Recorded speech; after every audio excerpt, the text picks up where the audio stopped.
This episode of ETC is brought to you by the all-new 2016 Honda HR-V, the crossover that gets it right. What's up, guys? Welcome back to another episode of News Dumps. Hope you're having a good weekend. Hey, fans of morally vacant, scientifically knowledgeable anti-heroes with terminal cancer, rejoice. Yay, that's me! Because Walter White's coming back to TV! Woohoo! Eventually, probably. Yeah, maybe.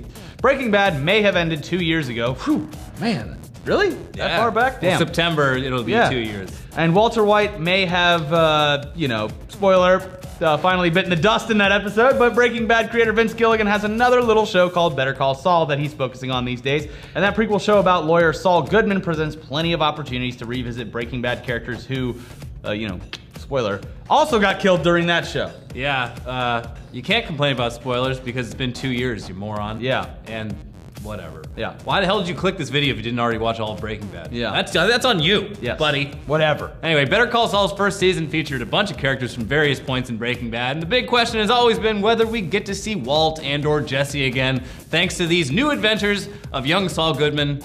Well, I guess he's Jimmy McGill in this. Yeah. Well, Vince Gilligan has finally put these questions to rest by telling the New York Daily News that it's gonna happen. Again, but probably, and again, eventually.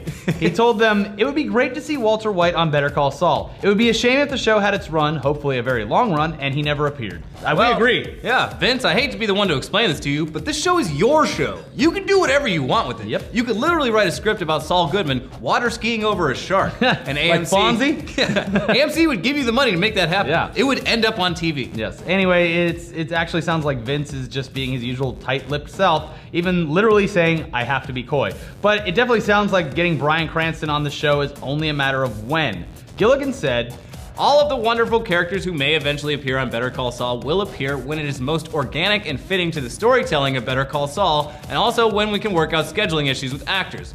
I would love to see that personally. Better Call Saul takes place around 6 years before the events of Breaking Bad, so if there were to be a Walter White guest appearance, he most likely would not be Heisenberg at all, and would instead be Walter White, the lame high school chemistry teacher. It'll just be like him walking to his car at the high school in the background shot of a... Oh man, I these kids, I hope I don't get cancer one day. I mean, there's always the possibility that the series could jump around in time, but I mean, that's kind of unlikely. Well, the first season starts off right, there was like a flash forward. Whatever. Yeah, I don't know. Anyway, speaking of Breaking Bad, its other big star, Aaron Paul, has kept a sort of low profile since the show ended. Maybe not necessarily his fault, but he did star in Need for Speed, and he co-starred in Exodus: Gods and Kings, and also does voice work on BoJack Horseman, which is coming back very soon. Good. Now he's going to be coming back to live action TV this winter, or rather Hulu. Yeah. We really need to come up with a better word for like TV. Yeah. It doesn't really make sense Content. anymore. I don't know. It's something better than that. Episodic content. That's not exciting. Whatever. I mean, the show that he's going to be doing for Hulu is called The Way, and the official description reads, Paul will play Eddie Cleary, a convert to a controversial movement with a wayward past. He's a husband to Sarah Cleary, played by Michelle Monaghan, and a father who suffers a crisis of faith when all that he's come to accept as truth in his life is fundamentally challenged. The Way examines a family at the center of a controversial movement, struggling with relationships, marriage, and power, with each episode taking an in-depth look at what it means to choose between the life we live and the life we want. So that's heavy. Yeah, it sounds really vague and really dark, but I mean, if Aaron Paul's good at anything, it's suffering through a crisis. Yeah, I'd say so. Also, Michelle Monaghan is a great actress. It sounds very dark, but between Paul's work on Breaking Bad and Monaghan's work on True Detective, they both got the whole like dark, gritty show thing pretty much figured out. Speaking of which, True Detective comes back this Sunday as well. Oh my God! So tomorrow, watch True Detective. But speaking of quality TV content, a recent Hollywood Reporter article about HBO has revealed a couple of pretty great sounding upcoming projects for that cable network / streaming service. Feels so good to finally say that. HBO now. You did it. A big part of the article is explaining how they made that whole thing happen. Yeah. And the whole process. It's probably really hard to get off cable and satellite. It's a long article, worth a read though. But first off, HBO says they're looking to make more of the documentary series, The Jinx, which was about Robert Durst. Yeah, Robert Durst. A billionaire who, I don't know, maybe not. Probably been murdering people for several years We now. all murder people. Durst was actually arrested right after the season finale aired, good timing, and is currently on trial for murder, so it's unclear what a second season would be about, but it would probably cover Durst's current trial and then whatever happens with that. And there's other, he could have killed There's other other people. crimes. He also, like, there was some crimes that they left out of the show to make him seem sane. Like he was arrested for like whipping his dick out at like a Walmart. Yeah, sure. like a year ago. Good. Didn't mention that. Nope. Anyway, the article also said that HBO is aggressively trying to court Bill Simmons' new that'd show be cool. for them. Yeah. I mean, if you don't know, Bill Simmons is the guy behind Grantland. He was unceremoniously let go from ESPN recently for speaking his mind one too many times.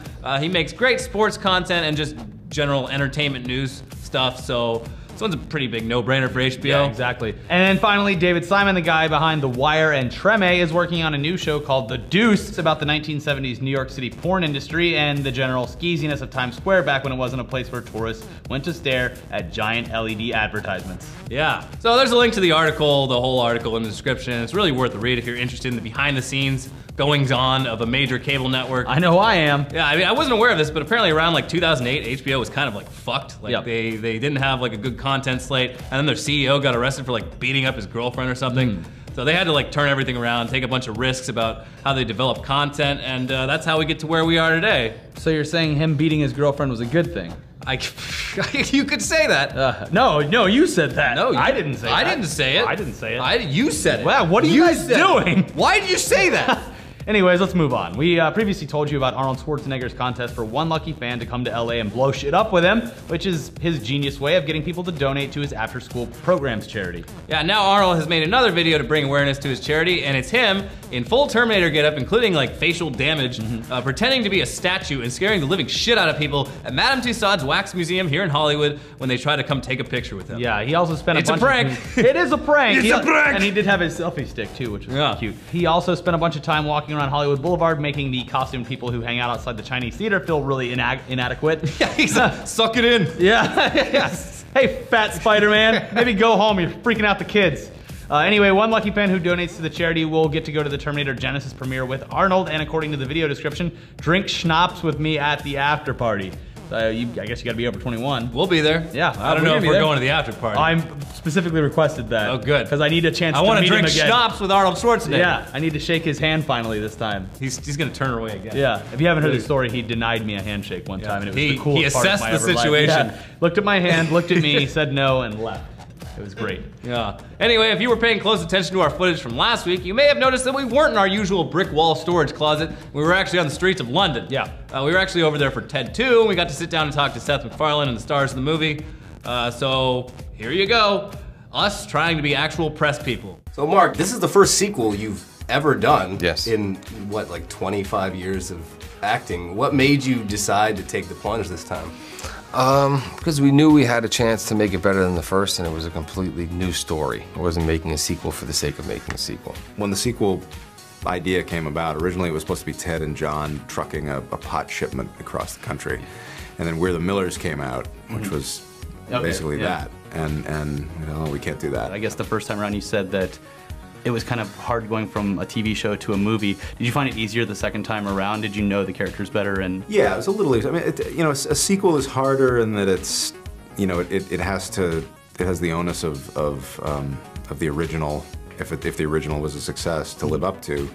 But it's easier in that you don't have to do the heavy lifting of introducing characters and telling a story at the same time. You can count on the fact the audience already knows these people, so you can hit the ground running. The effects in this movie and the last Ted are like really impressive. I kept having to stop thinking about how they actually went about shooting this, because a lot of it had to just be you talking to a tennis ball, right? Mm-hmm. Yeah, or a little stick with two eyes on it, or if there's movement, then we don't have anything. So you just kind of choreograph the movement. It's all well rehearsed and thought out and planned out, and then you just kind of go for it, and you know, hope you don't look too ridiculous. You know, you can imagine how he's reacting, but you can only hear Seth's voice, and Seth's voice is a little bit far away. And as an actor, you kind of naturally want to just respond to the person talking, but you can't. I wanted to know specifically, what was it like shooting at Comic-Con? And were the people there receptive? Because it looked like you guys shot it during the actual convention, or?